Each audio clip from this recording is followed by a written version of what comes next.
ಎಲ್ಲರಿಗೂ ನಮಸ್ಕಾರ. ಪರಿಮಳ ಕಿಚನ್ಗೆ ಸ್ವಾಗತ. ನಾನು ನಿಮ್ಮ ಪರಿಮಳ. ಇವತ್ತು ನಾನು ಉದ್ದಿನ ಬೇಳೆ ಇಲ್ಲದೆ ಚಿರೋಟಿ ರವೆಯಿಂದ ಗರಿಗರಿಯಾದ ತೂತೊಡೆ ಮಾಡುವುದು ಹೇಗೆ ಅಂತ ತೋರಿಸ್ತಿದ್ದೀನಿ. ಬೆಳಗಿನ ಉಪಹಾರದ ಜೊತೆಗೆ ಮತ್ತೆ ಕಾಫಿ ಟೀ ಟೈಮ್ ಸ್ನ್ಯಾಕ್ಸ್ ಆಗಿ ಕೂಡ ಮಾಡ್ಕೋಬಹುದು.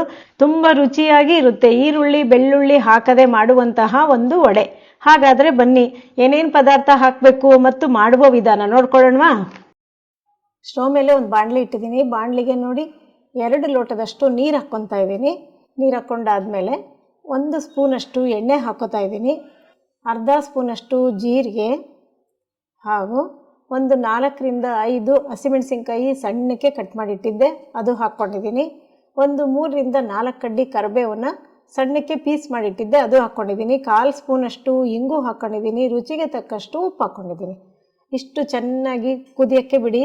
ಒಂದ್ಸಲ ಹಿಂಗೆ ಕೈ ಆಡ್ಕೊಳ್ಳಿ, ಎಲ್ಲ ಚೆನ್ನಾಗಿ ನೀರಿನ ಜೊತೆಗೆ ಬೆರಿಬೇಕು.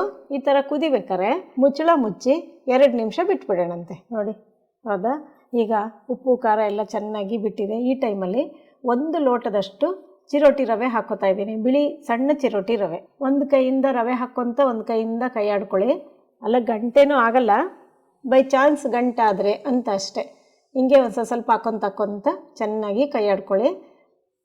4ರಿಂದ 5 ನಿಮಿಷ ಹಿಂಗೆ ಸಿಮ್ಮಿಗೆ ಇಟ್ಕೊಂಡ್ಬಿಟ್ಟು ಕೈ ಆಡ್ಕೋಬೇಕು ಅಷ್ಟೇ. ಜಾಸ್ತಿ ಏನೂ ಇಲ್ಲ, ಇದು ಕಷ್ಟನೇ ಇಲ್ಲ. ನೋಡಿ, ಆಗಲೇ ಗಟ್ಟಿ ಆಗ್ತಾ ಬಂತು, ತಳ ಬಿಡ್ತಾ ಬಂತು. ಚೆನ್ನಾಗಿ ಬೆಂದಿದೆ. ರವೆ ಅಲ್ವಾ, ಸಣ್ಣ ರವೆ ಅಲ್ವಾ, ಚೆನ್ನಾಗಿ ಬೇಗ ಬೆಂದ್ಬಿಡುತ್ತೆ. ಈಗ ಆಗಿದೆ. ಇಷ್ಟು ಗಟ್ಟಿ ಆಗಬೇಕು, ನೋಡಿದ್ರಲ್ವ. ಉಪ್ಪಿಟ್ಟಿನ ಹದಕ್ಕೆ ಬಂದ ಮೇಲೆ ಗ್ಯಾಸ್ ಆಫ್ ಮಾಡಿ 2 ನಿಮಿಷ ಹಿಂಗೆ ಮುಚ್ಚಳ ಮುಚ್ಚಿ ಇಟ್ಬಿಡ್ರಿ. ಅರಳುತ್ತೆ ಅಂತೀವಲ್ವ, ಆ ಥರ. ಇದೀಗ ತಣ್ಣಗಾಗಬೇಕು. ತುಂಬ ತಣ್ಣಗಲ್ಲ, ಉಗುರು ಬೆಚ್ಚಗೆ. ನೋಡಿ, ಕೈಯಿಂದ ಮುಟ್ಟಿದ್ರೆ ಅಂಟ್ಕೋಬಾರ್ದು.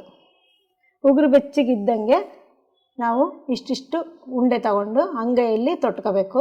ತೊಟ್ಕೊಂಡಾದ್ಮೇಲೆ ಮಧ್ಯಕ್ಕೆ ಹೋಲ್ ಮಾಡ್ಕೋಬೇಕು. ನೋಡಿ, ಈ ಥರ ಹಿಂಗೆ ಎಲ್ಲನೂ ನಾನು ಮಾಡ್ಕೊತೀನಿ. ಸ್ಟವ್ ಮೇಲೆ ಎಣ್ಣೆ ಇಟ್ಟಿದ್ದೀನಿ. ಎಣ್ಣೆ ಚೆನ್ನಾಗಿ ಕಾದಿದೆ. ಈ ಟೈಮಲ್ಲಿ ನಾನು ಎಲ್ಲ ವಡೆ ಮಾಡಿಟ್ಟಿದ್ದೀನಲ್ವ, ತೂತೊಡ, ಅದಿಷ್ಟು ಹಾಕೋತಾ ಇದ್ದೀನಿ. ಒಂದು ಡಬ್ಬೆ ಎಷ್ಟು ಇಡ್ಸುತ್ತೋ ಅಷ್ಟು ಹಾಕ್ಕೊತೀನಿ. ಉಳಿದಿದ್ದು ನೆಕ್ಸ್ಟ್ ಡಬ್ಬೆಗೆ ಹಾಕ್ಕೊತೀನಿ. ಹಿಂಗೆ ಬಿಟ್ಬಿಡಿ 1 ನಿಮಿಷ. ಹಿಂಗೆ ವಡೆ ಕಾಣಿಸೋಕ್ಕೆ ಶುರುವಾಗುತ್ತೆ ನಿಮಗೆ, ಬಬಲ್ಸ್ ಎಲ್ಲ ಕಮ್ಮಿ ಆಗುತ್ತೆ. ಆವಾಗ ಒಂದೊಂದಾಗಿ ನಿಧಾನಕ್ಕೆ ಹಿಂಗೆ ತಿರುಗಿಸ್ಕೊತ ಹಾಕ್ಕೊಳ್ಳಿ. ಗೋಲ್ಡನ್ ಬ್ರೌನ್ ಕಲರ್ ಬಂದಾಗ ಒಂದೊಂದಾಗಿ ತೆಕ್ಕೋಬೇಕು. ಎಷ್ಟು ಗರಿ ಗರಿ ಆಗುತ್ತೆ ಅಂದರೆ ನೀವು ಊಹೆನೇ ಮಾಡ್ಕೊಳಕ್ಕಾಗಲ್ಲ. ಒಳಗಡೆ ಸ್ಮೂತ್ ಇರುತ್ತೆ, ಹೊರಗಡೆ ಗರಿ ಗರಿಯಾಗಿರುತ್ತೆ.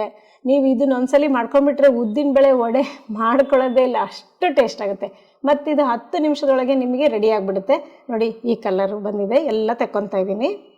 ನೋಡಿದ್ರಲ್ವ, ರವೆ ವಡೆ ಸೂಪರಾಗಿರೋ ರುಚಿಯಾಗಿರೋ ರವೆ ವಡೆ ನಾನು ಒಂದು ತಟ್ಟೆಗೆಲ್ಲ ಹಾಕೋತಾ ಇದ್ದೀನಿ.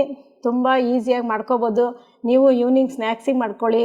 ಈಗ ಹಬ್ಬಗಳ ಲೈನ್ ಅಲ್ವಾ, ದೊಡ್ಡ ದೊಡ್ಡ ಹಬ್ಬ ಬರ್ತಾಯಿದೆ, ಹಬ್ಬದಲ್ಲೂ ಮಾಡ್ಕೋಬೋದು. ಯಾಕೆಂದರೆ ಈರುಳ್ಳಿ ಬೆಳ್ಳುಳ್ಳಿ ಏನೂ ಹಾಕಿರಲ್ಲ ಇದಕ್ಕೆ.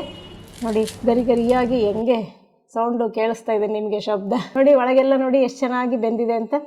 ಇದಕ್ಕೆ ತೆಂಗಿನಕಾಯಿ ಚಟ್ನಿ, ಆಮೇಲೆ ಟೊಮೊಟೊ ಕಿಚಪ್ಪು ಯಾವ್ದಾರು ಹಾಕ್ಕೊಂಡು, ಟೊಮೊಟೊ ಸಾಸು ಯಾವ್ದಾರು ಹಾಕ್ಕೊಂಡು ತಿನ್ಬೋದು. ಕಾಫಿ ಟೀ ಜೊತೆಗೂ ಕುಡಿಬೋದು. ಬೆಳಗ್ಗೆ ಹೊತ್ತು ನಾಷ್ಟಕ್ಕೆ ಅವಲಕ್ಕಿ ಉಪ್ಪಿಟ್ಟು ಮಾಡ್ಕೊಂಡಾಗ 10 ನಿಮಿಷದೊಳಗೆ ಇದನ್ನು ಮಾಡ್ಕೊಂಡ್ಬಿಡ್ಬೋದು. 10 ನಿಮಿಷದೊಳಗೆ ರವೆ ತೂತೊಡೆ ಮಾಡುವುದು ನೀವೆಲ್ಲ ನೋಡ್ಕೊಂಡ್ರಲ್ವ. ನೀವು ಒಂದ್ಸಲಿ ಮಾಡಿ ಹೆಂಗೆ ಬಂತು ಅಂತ ಕಾಮೆಂಟ್ ಬಾಕ್ಸಲ್ಲಿ ತಿಳಿಸುವುದು ಮರಿಬೇಡಿ. ನಾನು ಕಾಯ್ತಾ ಇರ್ತೀನಿ. ನಿಮಗೆ ಈ ರೆಸಿಪಿ ಇಷ್ಟ ಆಗಿದ್ದರೆ ಒಂದು ಲೈಕ್ ಕೊಡಿ, ಶೇರ್ ಮಾಡಿ, ಸಬ್ಸ್ಕ್ರೈಬ್ ಆಗುವುದು ಮರಿಲೇಬೇಡಿ. ಎಲ್ಲರಿಗೂ ಧನ್ಯವಾದಗಳು.